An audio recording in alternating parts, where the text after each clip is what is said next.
as you call it what? Bosco. You see that dog called Bosco that is just loitering. Yeah, hata wezi wakikuja na waangalia tu.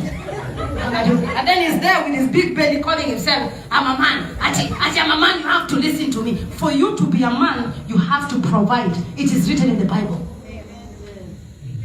After COTU Secretary General Mzee Francis Atwoli publicly lectured his wife face to face and on phone, now the president of single mothers, that is Akothee Esther, has come out in defense of the woman. This is after it was public that Francis Atwoli has abandoned the woman for over a year according to their conversation on phone. Now, Esther Akothee, alias the president of single mothers, has cautioned Mzee Francis Atwoli, asking him to put aside his big stomach so that he could concentrate for his family. Let's listen how Esther Akothee has dismantled, yani amemwaibisha Mzee Francis Atwoli kwa matamshi yake ambayo ni ya kumwagiza mke wake ambaye amemsahau kwa zaidi ya mwaka mmoja kwamba asisimame kiti cha ubunge katika eneo lile la magharibi mwa Kenya. Ningependa tuwasikilize ama tumsikilize Mzee Francis Atwoli kwa matamshi yake. And that's why you see most married women walk like this. Tell them nimesema.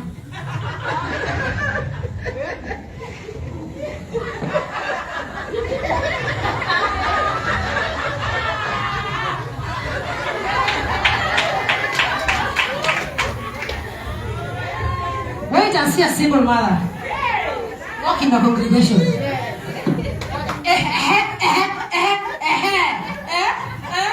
Show them.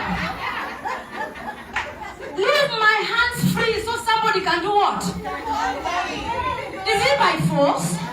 Is it by force? But just for the name I am married. I tell my daughters, kama tumechoshana is enough. Come back home, mommy. Come back home. You'd better come back home inside a car other than coming back home on top of the car. That's right. Mommy, come back home when your name is Esther, other than when they say the body. When is Esther coming home? And when is the body arriving?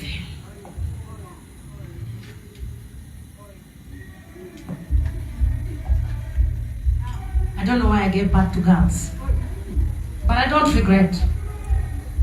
I want to tell you today reasons as to why relationships don't work of late. They don't work. Nowadays when I see weddings, I don't even celebrate weddings anymore. I don't celebrate weddings, really. I would celebrate a wedding where people have lived together for years and now they want just to ceremonize. You know why relationships don't work? Because everybody's putting on a mask. The mask is the problem. Everybody's coming to this relationship with an expectation. It does not matter which relationship. Might be business relationship, might be social relationship, but everybody is coming with what they can get from you. At a friendship, do they hold waters? Siku hizi marafiki wako? Hawako. You know why? I want to befriend Jackie because I want to go to her salon for free and not pay. And when she calls me and say, Esther, you left a bill here. Say, mwanamke ananiambia nini? Just pay your bill. Even if we are friends, just support my business. People come to you with what they can get from you. When someone sees that you're a daughter of a well-off family, and she's coming from a no family, start love bombing you. Say, mommy, I've gotten this man. This man is my everything. I want to settle down with this man. Then you fall in love because you're genuine. But the other person is not genuine. When you find out that the mask falls and you start seeing manipulation, gaslighting, narcissistic characters, leave. Don't stay.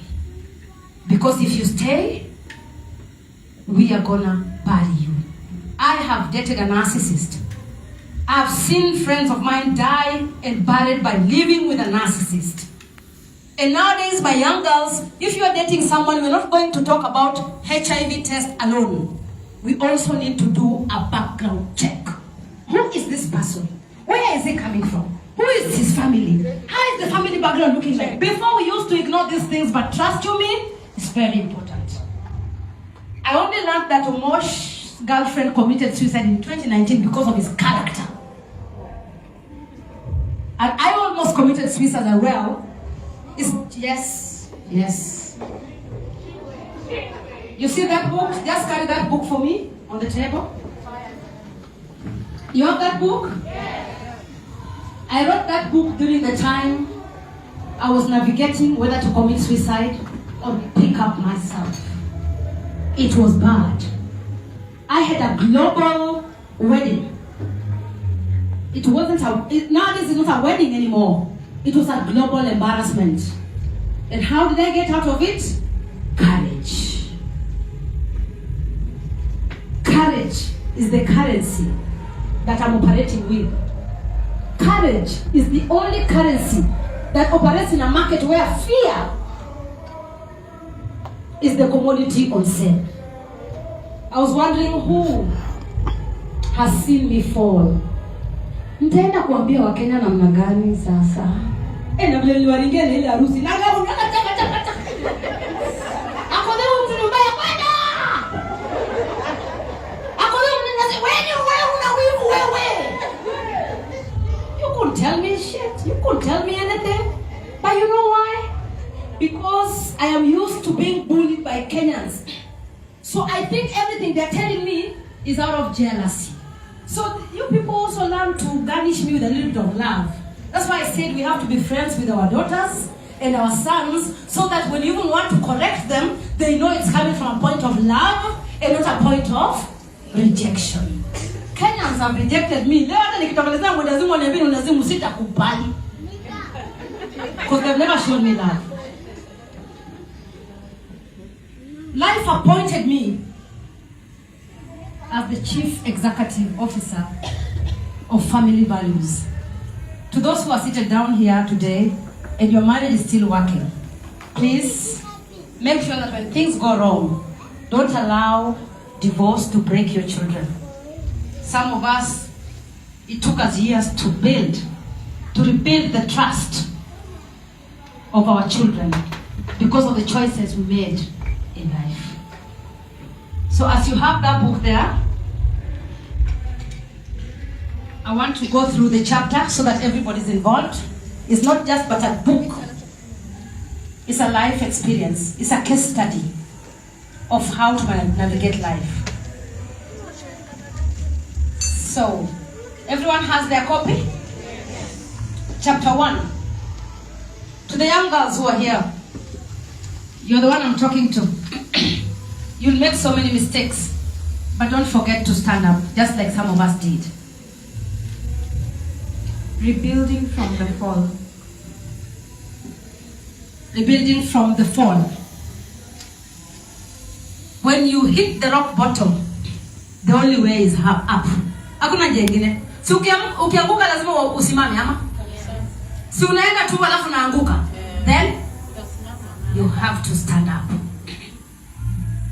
It was in the depths of despair that I found myself completely shattered, physically, emotionally, and mentally. Picking up the pieces of my life seemed like an impossible task. The weight of failure pressed heavily on my shoulders, and every step forward felt like pressing a heavy